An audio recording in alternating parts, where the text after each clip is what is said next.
Chavales, hoy os voy a enseñar a cómo hacer que vuestros vídeos fraps pesen menos para poder subirlos antes a YouTube.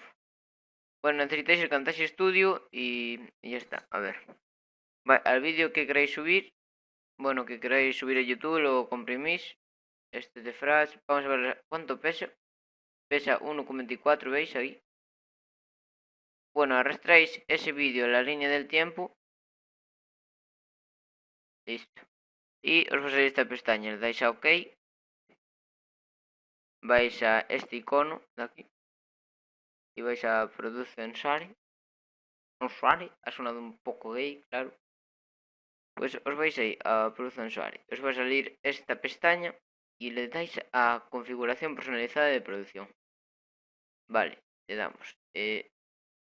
Aquí seleccionamos la que está MP4, FLV, es el Flash Source. Dais a siguiente.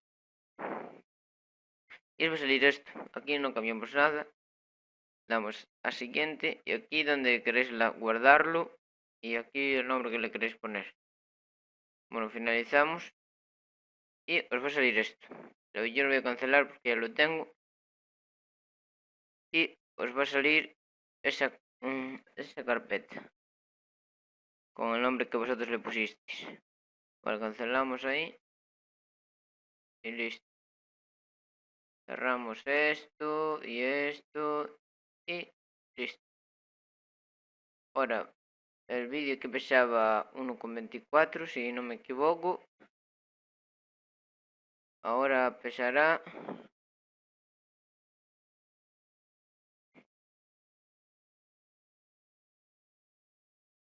y os quedará en este peso. Aquí lo veis, 24,6 megas. Así cambia mucho con este programa y es bastante bueno. Bueno, like, favoritos y suscribiros a mi canal. Muchas gracias por ver el vídeo.